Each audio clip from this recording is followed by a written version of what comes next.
Welcome. I'm Rick McPartland. I'm the founder of the Revenue Game and the Chief Revenue Scientist. This is our Revenue Science Context of Business series. And we run a subset of that series called Words Matter. And this is the sixth video blog of Words Matter. And today, one of the things in the business struggles with all the time is, well, I want to be people first, but I'm a technology company, or I need to make investments, and do I invest in people or do I invest in technology?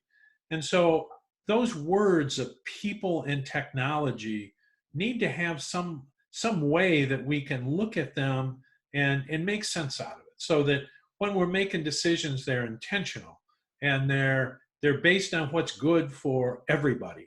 And when we talk about everybody in revenue science, we're always talking, of course, about your customer. Because when it's all said and done, it's your customer that decides if you're valuable enough that they're going to give you money, and enough money that you survive. So you better care about your customer. Secondly, is we're always talking about your team, because it's your team that allows you to transfer enough value to your customer that the customer pays you. The third one is your partners, because sometimes you have to have partners that are part of that value transfer from your firm to your customer. And then fourthly is your firm, because if your firm doesn't survive, all the rest of that falls apart. So as we talk about this strategic advantage, and we talk about people, and we talk about technology, we can't really leave any of those four out. So as we go through this, just think of that as kind of the background to this. In the words matter concept, a lot of words create myths. They evoke myths in our mind, and when those myths are in our head, we tend to behave as if they're true. The definition of a myth is partially true evidence. So myths are those things that we think they're good, we've seen them work before, but maybe we don't recognize for every time they work, there's 20 times they don't work. So let's just keep an open mind and remember, words create myths in our mind. And one of them was, in the 19th century, 20th century, and the first half of the 21st century, there was this myth spread that technology is your strategic advantage. And it's interesting, and if we go back to that 19th, we're talking about, the telegraph, we're talking about hot air balloons, we're talking about railroads, we're talking about electricity, we're talking about all those things that came out of the 19th century. And we're really believing that those people who used those technologies had an advantage, which is probably true, and it was a strategic advantage, and it may have been, but was it the technology, or was it the fact that those particular companies had a group of people, or at least a leader, who saw that if I apply this technology for the improvement of my buyer's world, I'm going to move forward. And they figured out how to fund it and how to install it and how to make it work. So was it about the people who figured out how to deploy the technology, or was it the technology? Just having electricity didn't make you a whole lot more profitable organization. But if you could apply the electricity to the manufacturing process, maybe that was better than water or mules or some other thing. So there was this thing that got created, that myths are about who's got the technology. Then there was this, owners loved it. Owners and investors thought, wow, if I just invest in this technology, I don't have to worry about all these people, and I don't have to worry about management. I don't have to worry about all those kind of soft, squishy things, because the technology is going to drive it. And it's interesting, during that period when people believed, whether it was software, whether it was electricity, whether it was manufacturing tools, people kind of believed that the tools, the technology was what was critical, and the people were just placeholders until you could bring in the robot and the people could go away. So that was that 19th, 20th, and early 21st century. But the world has a way of blowing up myths. And sometimes they blow up because things just kind of get ugly and things happen. So in the 21st century, let's take a look at some of these strategic advantage myths that got blown up. In 2008, we had a pretty severe recession. And some people would tell you that technology was heavily responsible for creating the recession. It wasn't a strategic advantage, it actually backfired on us. The ability to use computer systems to bundle things, and computer systems to manage the investments, and computer systems to track things like mark to market, and so on and so forth. A lot of people would tell you that those systems were actually not an advantage, they were a fake advantage, a myth that looked like an advantage until it wasn't. And when it wasn't, it was really seriously wasn't. Then along comes 2020, and we have this virus economy.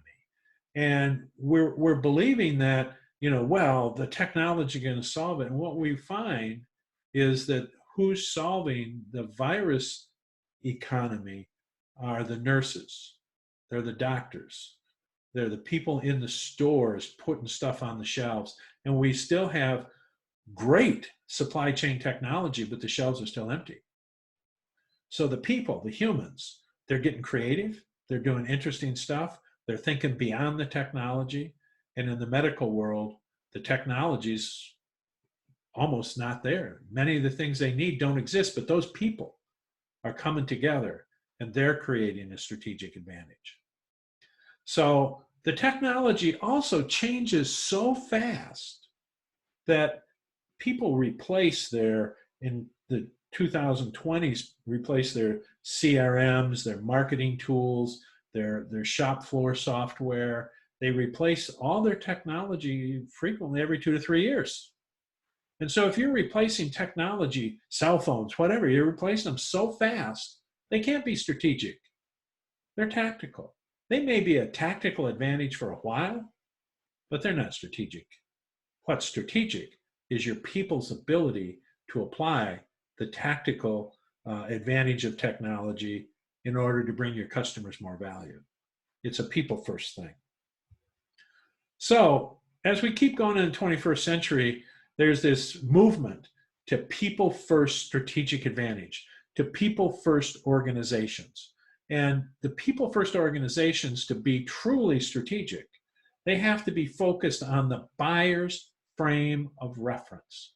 Because what your people need to be doing is transferring so much value to your buyer that your buyer is happy to keep paying you for that value. And they pay you so much that you make money. And your people not only are transitioning commodity products, that's not what they're transitioning. They're transitioning your intellectual property, your thought leadership, in such a way that the buyer can now see that there are ways for the buyer to move forward and be successful that they never would have figured out without you and your team. And so now it's you and your team leading your buyers to survival first and then more success.